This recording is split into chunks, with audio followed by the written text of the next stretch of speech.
Tinubu, Governor Abdulrahman ò ní gbádùn, kò ní dá fún ẹ. Governor Kwara State kò ní dá fún ẹ. Abdulrahman kò ní dá fún ẹ. Governor Kwara State. Àwọn agbésùmọ̀mí ti wọ òkè ọdẹ, wọ́n pa wọ́n lókè ọdẹ. Abdulrahman kò ní dá fún ẹ, ò ní ṣoríire. Ẹ káàárọ̀, ẹ káàsán, ẹ káalẹ́, ẹ̀yin tèmi. Àdúgbò tẹ́ tí mo wà, this is CROSSBLOGXTV. Don't forget to subscribe, like and share. Ṣé tí ń gbọ́ bẹ́ẹ̀ yẹn? Nígbà tí wàhálà ìwọ òkè ọ̀yà ń gbà yẹn, arábìnrin yìí jáde, Yorùbáwùyí, ó bẹ̀rẹ̀ sí ń pariwo Tinubu, ó bẹ̀rẹ̀ sí ń pariwo Governor Abdulrazak, ó bẹ̀rẹ̀ sí ń fi ìtara sọ̀rọ̀ torí pé àwọn èèyàn tí wọ́n ń pa.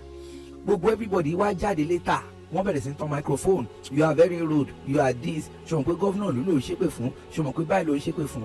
Ẹ jọ̀ọ́, ẹ wo àtàkì ní church CAC. Ṣé kò tó nǹkan tí àwọn èèyàn máa tara? Ìyá àwọn èèyàn, bàbá àwọn èèyàn, àtàrúgbó àti omidan. Kí ló ń ṣẹlẹ̀ gangan náà? What is going on in Nigeria? Kí ló ń ṣẹlẹ̀ gangan náà? Ẹ wo arábìnrin Mokufayo ti jáde o. Ó tú ọ̀pọ̀ àwọn àṣírí rẹpẹtẹ gan. Àwọn tó wà lẹ́yìn kínní pé tíjọba ò bá ṣe é ṣe, ẹgbẹ́ ìjọba lẹ̀, ẹ yé fi kínní ìbojú, ikú yìí ti pọ̀ jù lọ́tún àti lọ́sì. Ẹjọ́ ẹja gbọ́ lẹ́nu arábìnrin Mokufayo. Ẹ̀yin ará ewu ní Kwara State, ó máa ṣorí ibú ni. Ẹ kú àtẹ̀mọ́ra. Governor Kwara State, Ẹ dẹ̀ kú àsẹ̀yìndè. ó máa ṣe orí burúkú ni. Àwọn tí ó kú lánàá, kí Olódùmarè kó bá wa tẹ́ wọn sí afẹ́fẹ́ rere. Àwọn tí wọ́n tún gbé lọ náà, kí Olódùmarè kó bá wa dá wọn padà ní ayọ̀ àti ní àlàáfíà. Ìjọba Tinubu, Abdulrazak, Governor Kwara, ẹ mà kú ayé. Olódùmarè á pín fún yín bó ṣe yẹ àti bó ṣe tọ́. Bàbá wa Tinubu, ṣe rí níbi tí ọ̀rọ̀ ilẹ̀ dé dúró yìí, èèyàn ń fagídí ṣe nǹkan kan o. Tẹ́ bá ti rí mọ̀ wípé ìjọba irú yín lójú, á bẹ́tà, ó ṣe pàtàkì kẹ́ resign.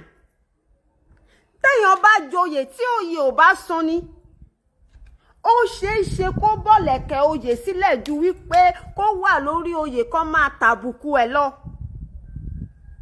Ẹ wo nǹkan tó ń ṣẹlẹ̀ ní Kwara State, ẹ wo èyí tó ń ṣẹlẹ̀ ní Katsina níjẹta.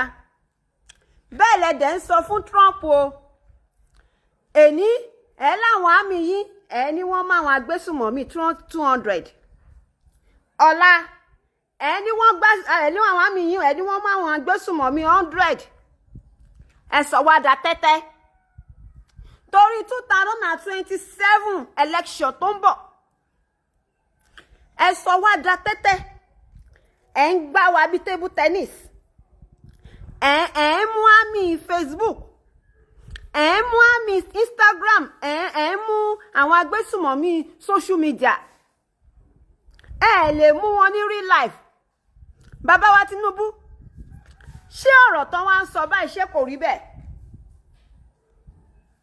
Ṣé ọ̀rọ̀ tí wọ́n ń sọ wípé àwọn APC ló kó Boko Haram wọlé torí Jonathan, ṣé kò rí bẹ́ẹ̀? Téèyàn bá joyè àwòdì, kí ló dé tí ò lè gbádìyẹ? Tẹ́ bá ti mọ̀ pé ó ti rú yín lójú sà, ẹ withdraw. Because àwọn èèyàn wa ń ṣe pépà o, wọ́n ń ṣe tissue paper. Téèyàn á fi nu ọwọ́ tán jù dànù. Ìṣọwọ́ pa èèyàn ó ti pọ̀ jù. Bí wọ́n ṣe ń pa èèyàn ní Kwara State, ní àwọn other states, ó ti pọ̀ jù sà. Kí ló dé? Ẹ̀ẹ́dẹ̀ rí nǹkan ṣe sí. Ẹ pẹ̀lẹ́ o ẹ̀yin ọmọ Kwara. Àjàlá tàánà lọ̀rọ̀ yín. Torí àtẹnujẹ ẹ rọ́rọ̀ sọ. Torí pé ẹ fẹ́ kàn pa yín, ẹ̀rù ń bà yín, ikú dẹ̀ ń wọlé tọ̀ yín wá, wọ́n ń pa yín lọ. Ẹ jọ̀ọ́ o. Bọ̀dá Rasaki, gómìnà Kwara, tóyè ò bá gbé yín, ẹ̀ẹ́dẹ̀ forí oyè lẹ̀. Wọ́n pa àwọn ẹni tẹ́ jẹ gómìnà lé lórí lọ́tún lósì, ẹ̀rí kankan ṣe sí. Sórí màálù lẹ jẹ gómìnà lé ni.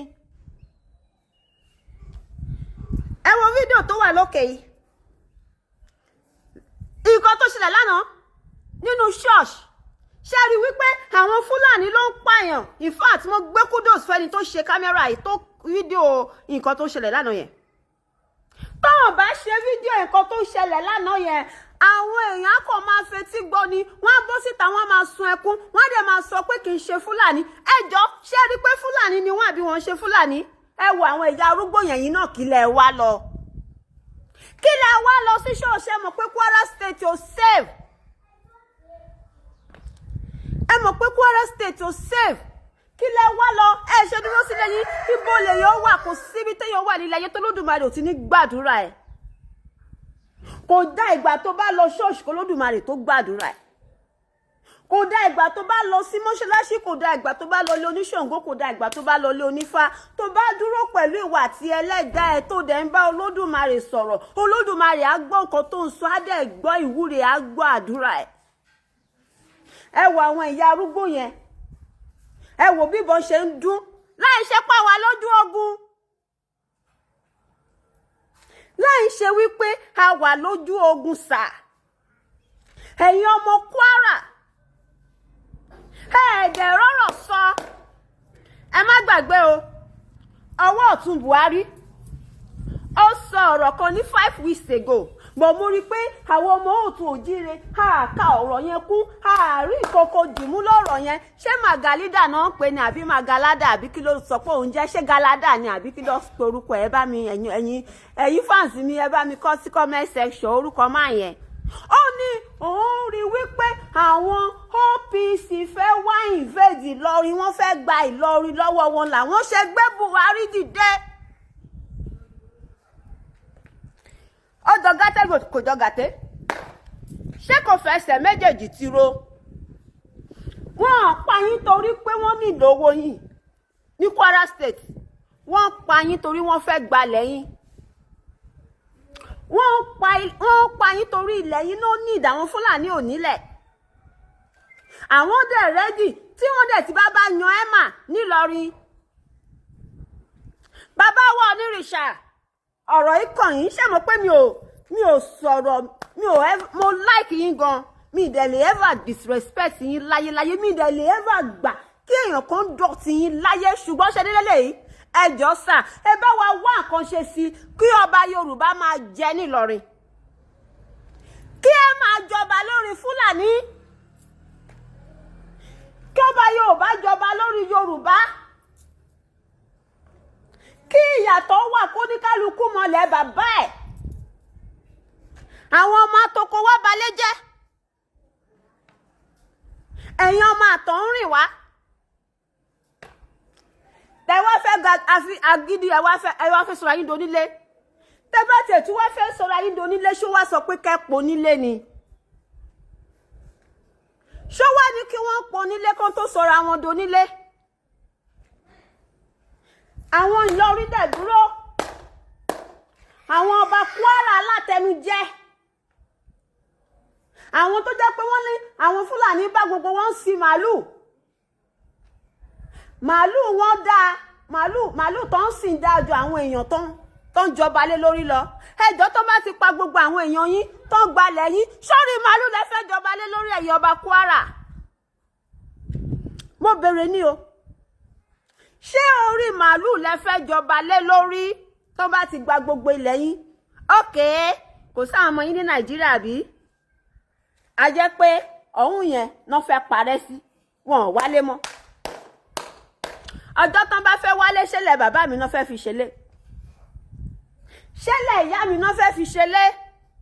Wọ́n ní a kì í jọba ká tú lójo, ṣùgbọ́n ọba sálárì lẹ́jẹ́,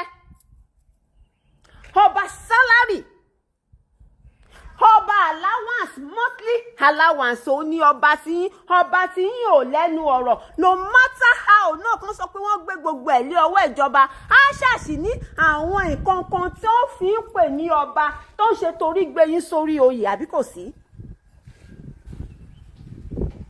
Ṣé kò sí? Ṣé kò sí ni? Ọwọ́ tẹ bá fi mú Fúlàní nílùú yín, bẹ́ẹ̀ ni Fúlàní ṣe máa mú yín.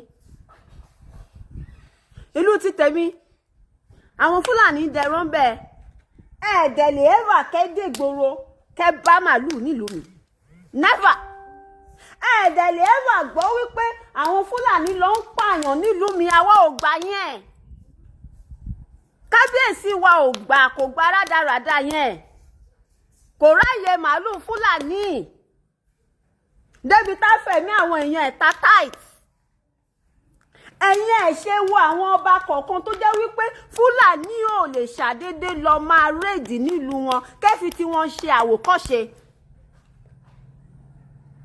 ojú gbà mí tì fún yín o ojú gbà mí tì àti Tinubu o àti Abdulrasaq o àtẹ̀yìn ìjọba Kwara o ojú gbà mí tì ẹ lọ resign wọ́n ní tọ́wọ́ bá ṣe é kó sórí àá ṣàtúnkò síbì kan náà ni ẹ lọ resign kò yẹ yín pàápàá ẹ resign.